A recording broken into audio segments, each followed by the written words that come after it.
फिर भाई ऑफिशियल में करेंगे खुशामदीद। और यकीनन अब टेस्ट क्रिकेट का आपको पता ही है, सीजन चल रहा है और टेस्ट क्रिकेट के अंदर अब नए नए रिकॉर्ड सामने आ रहे हैं। जो कुछ रिकॉर्ड बांग्लादेश से बना दिया, उसके बाद से पाकिस्तानी क्रिकेट फैंस की डिमांड भी मेरे घंटे के किंग से अब स्टार्ट होती हुई चली गई है। पाकिस्तान ने अपने नए कप्तान के साथ जब आगाज किया था वेस्ट इंडीज टूर का, तो यही कहने में आ रहा था कि अब नया कप्तान है, नई सोचें, नई उमंगें, नया एक्सपीरियंस है, नए इरादे हैं।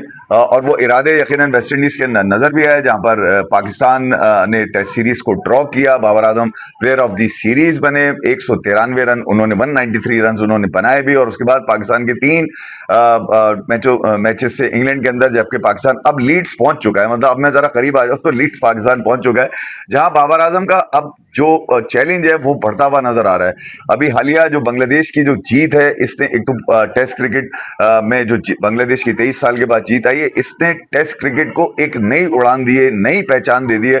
बांग्लादेश ने नंबर 1 टीम को जिस अंदाज से ऑस्ट्रेलिया को ठिकाने लगाया, उन्होंने मरारा के डार्विन के अंदर एक धमाका मैं कहूंगा टेस्ट क्रिकेट पे कर दिया बांग्लादेश ने। कि कैसे बांग्लादेश ने एक इतनी बड़ी टीम को जो है वो गिरा लिया, जिसपे ऑस्ट्रेलियन खुद भी बहुत परेशान है। और उसके बाद से पाकिस्तानी क्रिकेट फैन बजाय कि बांग्लादेश के लिए तालियां बजाते उसके लिए खुश हो जाए, वो कह रहे हैं कि यार ये कब करेगा भाई, ये इससे कब होगा, ये कौन सा ऐसा कुछ कर देगा कि समझ में आए। क्योंकि 95 से पाकिस्तान 1995 के बाद से पाकिस्तान इंग्लैंड के अंदर कोई टेस्ट सीरीज जीता ही नहीं है। 2 सीरीज ड्रॉ जरूर किए हैं पाकिस्तान ने, मगर ये पाकिस्तान कोई जीता हुआ नहीं है। तो अब लोग डिमांड कर रहे हैं कि भैया अब ये कप्तान है, ठीक है, लाखों में अनमोल कप्तान है, टीम का हर खिलाड़ी इसी की तरफ देखता है। भैया इसी की तरफ देखता है तो पूरी कौम तेरी तरफ देख रही है कि इंग्लैंड में अगर तू गया है तो वहां जो रूट और स्टीवन फ्लेमिंग की जो टीम है उसको डाल निकाल, ऐसी की तैसी कर उनकी।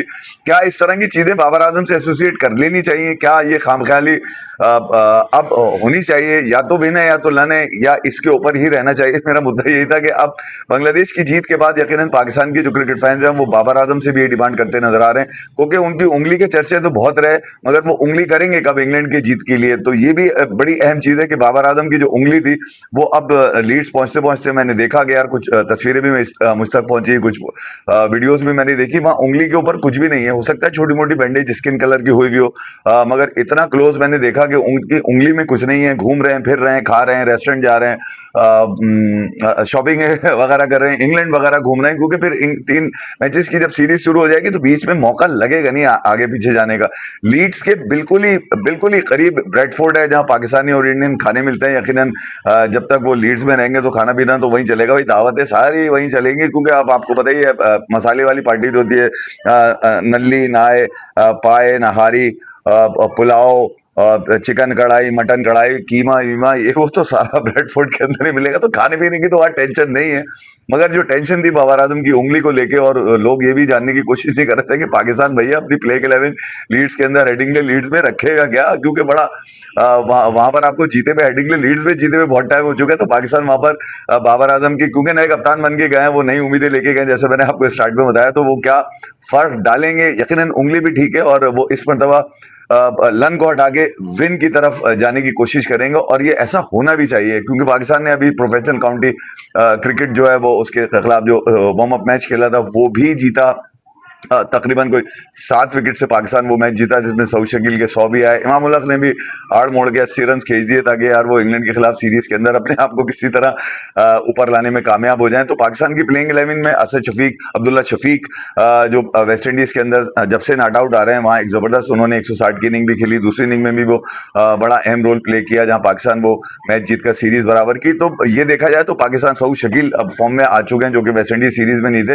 तो अब पाकिस्तान की बैटिंग लाइनअप भी अगर आप देखते हैं तो एक मजबूत बैटिंग लाइनअप नजर आती है। साथ साथ मोहम्मद अब्बास हैं, जो इंग्लैंड के सबसे बेहतरीन बॉलर हैं, खुरम शहजाद हैं, आमिर जमाल हैं, वो भी सुना है कि बैटिंग भी कर लेते हैं और बॉलिंग वो भी कर लेते हैं। फिर अली उस्मान है, जिन्होंने पंजा लगाया था वार्म अप मैच में। तो बड़ा, अगर आप उंगलियों पे गिनना चाहें तो बहुत आसान सा एक जवाब होगा कि पाकिस्तान के कप्तान बाबर आजम के लिए शायद मुश्किल ना हो, क्योंकि 1-2 खिलाड़ी तो उन्होंने अपने रखने ही हैं, उसके बगैर तो टीम बनती नहीं है। ऐसे रिजवान है, बाबर है, उसके बगैर तो वो रिजवान है है और इमाम है, सॉरी बाबर नाम ले लिए, खुद तो खेलेंगे वो, रिजवान है और इमाम है, और बाकी चेंजेस क्या करेंगे, किस तरह से टीम का बैलेंस बनाएंगे, ये एक सवाल बढ़ता हुआ जा रहा है। अब लीड्स में पाकिस्तान आज या कल 2 दिन प्रैक्टिस करेगा और उसके बाद 19 अगस्त को पाकिस्तान टेस्ट सीरीज का आगाज करेगा। लोगों की अब तवक्कुआत बढ़ती जा रही हैं और लोग शायद अब इश्तियाल में भी आ रहे हैं कि यार बांग्लादेश ने ऐसा क्या खाया है, बांग्लादेश ने ऐसा क्या किया है, उनके पास भी लीग होती है, उसके बावजूद भी वो उनकी टीम जो है वो टेस्ट में भी ऊपर आ रही है, ओडीआईज में भी ऊपर आ रही है, क्योंकि हम तो बांग्लादेश से भी जख्म खाए हुए हैं। इसलिए हमें बजाय कि बांग्लादेश के लिए तालियां बजाएं, बाबर आजम से डिमांड कर रहा हूं, करनी भी चाहिए यार। पाकिस्तान सालों से ना व्हाइट बॉल के अंदर अपने आप को सर ऊंचा करके घूम पा रहा है, पाकिस्तान की क्रिकेट, ना ही टेस्ट के अंदर। तो ये बेहतरीन मौका है कि पाकिस्तान इंग्लैंड के अंदर भी कोई हिस्ट्री बनाए जैसे बांग्लादेश से बनाई है। बांग्लादेश की बात हो ही रही है तो इंडिया के आपको पता ही है, वन ऑफ द बेस्ट अगर स्पिनर कहा जाए इस वक्त इंडिया के, क्या मतलब सब कॉन्टिनेंट के, बल्कि इस दुनिया के सबसे बेस्ट स्पिनर कहा जाए इस दिहाई के, तो वो रविचंद्र अश्विन है, जिन्होंने बांग्लादेश की इस जीत का क्रेडिट बांग्लादेश की टीम के कप्तान नजमुल हसन शांटू और उनके जो मेन जो खिलाड़ी हैं जिन्होंने अहम रोल प्ले किया और साथ साथ उनकी टीम मैनेजमेंट को भी दिया। और बांग्लादेश की क्रिकेट के हवाले से जो कुछ वो टेस्ट के शुरू से कहते हुए, बल्कि टेस्ट के शुरू से क्या मतलब, बांग्लादेश टेस्ट खेलने के लिए जा रहा था, उन्होंने पूरा एनालाइज किया, उसके अंदर उन्होंने वार्म अप मैच का भी जिक्र किया। अश्विन ने जहां 54 रन पे बांग्लादेश की टीम आउट हो गई थी, फिर बांग्लादेश के हवाले से उन्होंने उनके स्पिन को, उनके पेस को, उनकी बैटिंग को जिस अंदाज से सराहा, बिल्कुल ही सही किया। कहा उन्होंने कि डार्विन के अंदर वो तवक्को नहीं कर रहा था ऑस्ट्रेलिया कि बांग्लादेश उनके साथ क्या करेगा। जो सरप्राइज, जो अपसेट बांग्लादेश ने ऑस्ट्रेलिया के किया, इसी वजह से पैट कमिंस ने कहा कि बांग्लादेश ने हमें आउट क्लास कर दिया। तो रविचंद्रन अश्विन जिन्होंने पहले दिन के सेशन के बाद, मुझे अच्छी तरह याद है, उन्होंने कहा था कि ऑस्ट्रेलिया को क्रिकेट की हिस्ट्री में पहली दफा देखा है ऑस्ट्रेलिया को, ऑस्ट्रेलिया के अंदर किसी टीम ने, अपोजिशन ने, किसी विजिटिंग टीम ने तीनों सेशन में जो है ना वो ठिकाने लगा दिया और उसके बाद जो कुछ उन्होंने प्रिडिक्ट किया था वो 100 बल्कि 200% उसी तरह से बांग्लादेश ने किया। और पूरा कंपाइल, एक तरह से नहीं लग रहा था कि कंपाइल स्क्रिप्ट अश्विन के पास था कि बांग्लादेश को ये करना चाहिए, और बांग्लादेश ने एज इट इज यही किया कि लीड ली, 200 रन उन्होंने कहा था, 150, 200, 200 रन, 200 से ऊपर की लीड ली। फिर उसके बाद उन्होंने ऑस्ट्रेलिया के 4 खिलाड़ी आउट किए कि इस सेशन में, आखिरी सेशन में ऑस्ट्रेलिया के अगर 3 से 4 विकेट बांग्लादेश लेने में कामयाब हो गया तो फिर अगले चौथे दिन जो है वो बांग्लादेश के लिए आसान रहेगा। तकरीबन ऐसा ही आता है, क्या आंख है यार अश्विन की। वैसे मैंने देखा यार, मैं काफी अरसे से, जब से एनालिसिस करना शुरू हुए हैं दीगर सोशल मीडिया एप्स के ऊपर, जब से आप अंदाजा लगाइए कि यार कि जितना क्लोज ये गेम को वॉच करते हैं, जितना क्लोज ये गेम को रीड करते हैं, इससे बेस्ट अभी तक तो मुझे नजर नहीं आया कि एनालिसिस के अंदर अश्विन ने। बहरहाल बांग्लादेश की इस जीत को बड़ा प्रेस किया, सिर्फ अश्विन नहीं, उसके अलावा दुनिया भर के और भी कई एक बड़े नाम, जिसमें स्टीव वॉ थे, रिकी पॉन्टिंग तो अपनी टीम के ऊपर रोते हुए नजर आया, वो कह रहे थे 3-4 खिलाड़ी ड्रॉप कर दो, ये कर लो, वो कर लो। मतलब ये जो गेम होता है कि यार ऑस्ट्रेलिया, कोई भी टीम जब हारती है तो यकीनन कुछ तब्दीलियों के साथ जाती है, और इसी तरह के मशवरे वो भी देते हुए नजर आए। मगर दुनिया के बेस्ट प्लेयर जो लिविंग लेजेंड्स हैं, उन्होंने बांग्लादेश की इस जीत को बड़ा हिस्टोरिक करार दिया, क्योंकि वजह ये थी कि उन्होंने गिराया दुनिया की नंबर 1 टीम ऑस्ट्रेलिया को। और यही वो जीत होती है जो नीचे तक जाती है, यानी कि आप ढूंढते हैं ना कोई ऐसी जीत जो पूरी नीचे तक, आपकी पूरी नीचे जो आपकी क्रिकेट है नर्सरी तक, वहां तक पहुंचे। और बल्कि ये तो अपनी बांग्लादेश ने अपनी मॉन्टेसरी तक पहुंचा दी, नर्सरी मॉन्टेसरी तक पहुंचा दी, यानी कि 6-7 साल का बच्चा भी जो क्रिकेट का फैन होगा वो भी दंग रह गया होगा। क्योंकि यार ये तो मुझसे अगर आप पूछे तो किसी ने सोचा ही नहीं था कि बांग्लादेश कैसा कलाकामा करेगा ऑस्ट्रेलिया का यार, और वैसा ही बांग्लादेश ने किया। कितनी जबरदस्त क्रिकेट खेली।